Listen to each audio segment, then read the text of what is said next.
Welcome friends. दोस्तों, जैसा कि आप सबको पता है कि कल 15 अगस्त था और उसी के शुभ अवसर पर हमारे देश के प्राइम मिनिस्टर श्री नरेंद्र मोदी जी उन्होंने जीएसटी को लेकर एक बड़ा फैसला किया है। जैसा कि आप देख सकते हैं, next generation GST reforms by the Diwali says PM Modi just two rates लगेगा एज लाइक 5% और 18%। मतलब जो वो जीएसटी थे 5%, 12%, 28%, 18%, वो सबको रिमूव करके ओनली टू जीएसटी लगेगा, आइदर 5% और 18%। ऐसा क्यों किया गया है? क्योंकि आप सबको भी पता है ये दोनों जो जीएसटी है ये मेजर जीएसटी है, इसी दोनों से ज्यादा टैक्स कलेक्शन हुआ है। तो इसी को ध्यान में रखते हुए हमारे देश के जो प्राइम मिनिस्टर्स हैं वो बोल रहे हैं कि दिवाली तक इसे कर दिया जाएगा, इंप्लीमेंट इसे दिवाली तक कर दिया जाएगा। जैसा कि आप न्यूज में भी देख सकते हैं, next generation GST reforms by the Diwali says PM Modi just two rates 5% and 18%। आप सबको भी पता है कि एजुकेशन पर 18% का जीएसटी है। जिस देश में एजुकेशन पे 18% जीएसटी हो उस देश का एजुकेशन सिस्टम क्या होगा।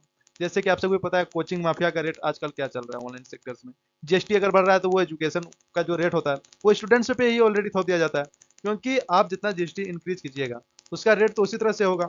जिस तरह से आप सबको पता है कि खान सर जो कि चीपेस्ट प्रोवाइड करवाते हैं ऑल क्लासेस, बट अगर जीएसटी इंक्रीज होती है तो वो भी अपना फी इंक्रीज कर देते हैं, क्योंकि जीएसटी का पैसा तो वो नहीं देने वाले हैं।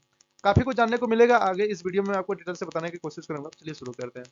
जैसा कि आप देख सकते हैं, targeting to push through next generation GST reforms यूनानी गुड्स एंड सर्विसेज जो होता है, टैक्स रिजिम जो होता है बिफोर दिवाली, दिवाली से पहले अक्टूबर, प्राइम मिनिस्टर नरेंद्र मोदी, जैसा कि आप सबको पता है अक्टूबर में दिवाली है, तो उससे पहले वो बोल रहे हैं कि हम इसे रिफॉर्म करके only two types of GST लगाएंगे।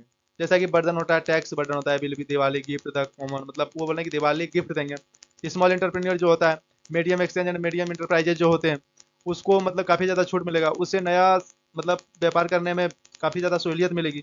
वो अपना नया नया स्टार्टअप शुरू कर पाएंगे, क्योंकि वो जो सरचार्ज होते हैं 28% होते हैं वो एक्सेस ड्यूटी हो जाते हैं।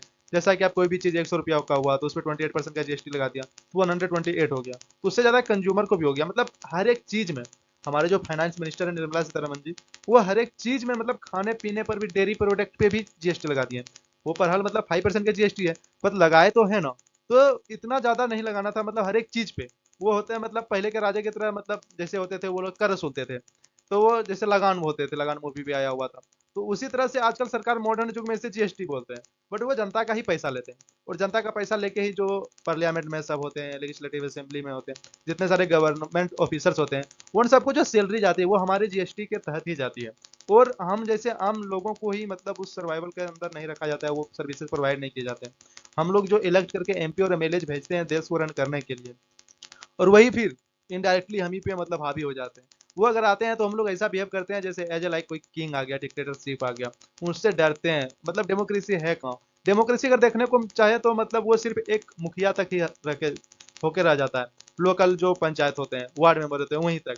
अगर ट्रू डेमोक्रेसी है तो मतलब मान के चलिए जहाँ पे मतलब यूएस हो गया, कोई भी क्वेश्चन किसी से पूछना चाहते हैं तो वो मीडिया वहाँ पे डरते नहीं। बट यहाँ पे तो आप सबको पता है कि गोदी मीडिया का क्या हाल हो गया है। मतलब कुछ भी क्वेश्चन हो तो गवर्नमेंट के फेवर में ही होगा, कभी अगेंस्ट होगा नहीं, कभी इन्फ्लेशन को लेकर नहीं बताएगा, कभी पॉवर्टी को लेकर नहीं बताएगा, कभी अनएम्प्लॉयमेंट को लेकर बात नहीं करेगी। ये सब कुछ बात मुद्दा छड़ेगा ही नहीं, क्योंकि उनको जो सरकार के द्वारा 2 पेज लिख के मिलता है वही वो बताएंगे। जैसा कि आप जान सकते हैं, दिस वर्ड इन एफोर्डेबिलिटी, ये मतलब एफोर्डेबिलिटी के लिए जा रहा है। जैसे minister of finance sets statements, आप सबको पता है कि निर्मला सीतारमन जो हमारे फाइनेंस मिनिस्टर है वो भी बात कर रहे हैं इसको लेके कि ये इसको रिफॉर्म किया जाएगा।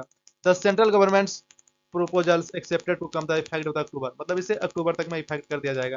जैसे 12% का जो स्लैब्स होता था उन सबको रिमूव कर दिया जाएगा, अब उसे 5% का स्लैब्स कर दिया जाएगा। जैसे 90% good and services currently 28% would be shifted, मतलब जो भी 90% का गुड एंड सर्विसेज था 28 उसे शिफ्ट कर दिया गया है। सबसे ज़्यादा अगर मिला तो वो होते हैं 5% ऑफ द सेट ज्वेलरी पे जो होते थे, जैसे gold diamond will the remains unchanged, उन सब पे भी मतलब 5% का स्लैब को जो होता था वो सभी रिमूव कर दिया गया।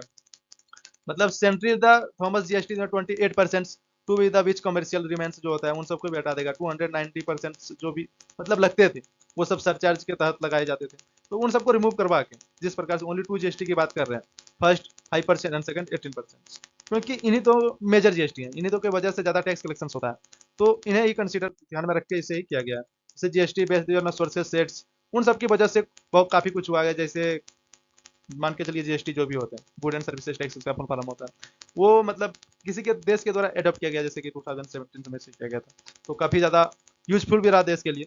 बट वही हो गया कहीं ना कहीं, मतलब पुअर पीपल इसमें टारगेट आ गए। और जिस तरह से मतलब दिसंबर 2024 की बात की रही है, ये लास्ट मीटिंग हुआ था जीएसटी को लेकर, आपको पता है कि जैसलमेर में हुआ था। जैसे sources said the GST council the overwrite body members the full both the centre's will be and states, वो स्टेट जीएसटी लगते हैं, सेंट्रल जीएसटी लगते हैं और इमिडिएटरी जीएसटी लगते हैं। मान के चलिए कोई स्टेट का प्रोडक्ट दूसरे स्टेट में आ रहा है, तो वहाँ पे भी जीएसटी लगता है, उस स्टेट का भी जीएसटी लगता है, और बीच में इंटरमीडिएटरी जीएसटी लगते हैं।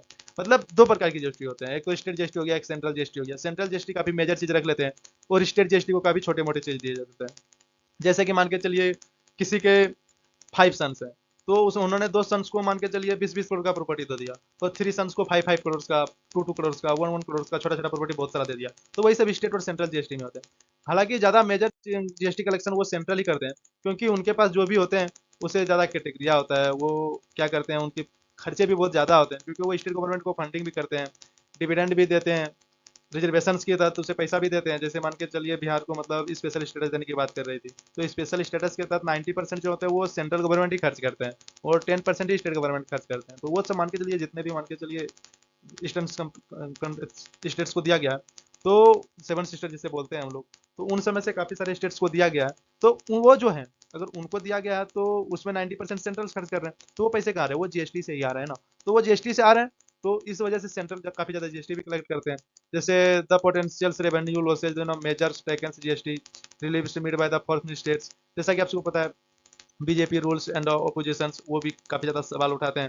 जैसा कि आपको पता है कि as per the government data 2023-24 said a parliament last year around 70 to 75% of GST's revenue came to the 18% tax. मतलब इतना ज्यादा जो रेवेन्यू है वो 18% के तहत ही आया, और वो जो 5% तहत होता है वो भी आया 6-8% के तहत। तो वो मैंने आपको ऑलरेडी बताया कि दो ही मेजर ज्यादा जीएसटी है। इसी को देखते हुए सरकार ने ये कदम उठाने का प्रयास किया है कि सिर्फ दो ही जीएसटी रहने दे। जैसे सिर्फ possible would be the involve revenue losses, मतलब उसे रेवेन्यू लॉसेस की बात कर रहे हैं। जबकि आपको पता है डिजिटल हो गया, जैसे फोन पे, गूगल पे, ये सब ज्यादा बढ़ेगा, तो इनकी वजह से जीएसटी कलेक्शन होगा और डिजिटल पेमेंट भी ज्यादा बढ़ेगा।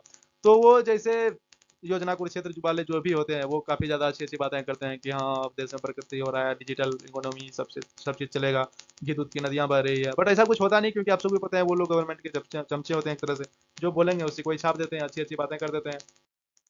आपको ये पता है कि the GST relation about of the 4 years now 45th meeting held in the September 2020 in Lucknow. Lucknow में जो हुआ 45th मीटिंग हुआ जीएसटी को लेकर, जो कि काफी ज्यादा प्रीसियस भी था उसे रखना। और इसे पता है कि फ्रॉम द 2022 इसे बॉन्डिंग किया गया था, 2018 में भी इसे रखा गया। इसे जनरली रखा जाता है जीएसटी के तहत। आई होप मैं इस वीडियो में आपको काफी कुछ बता पाया। थैंक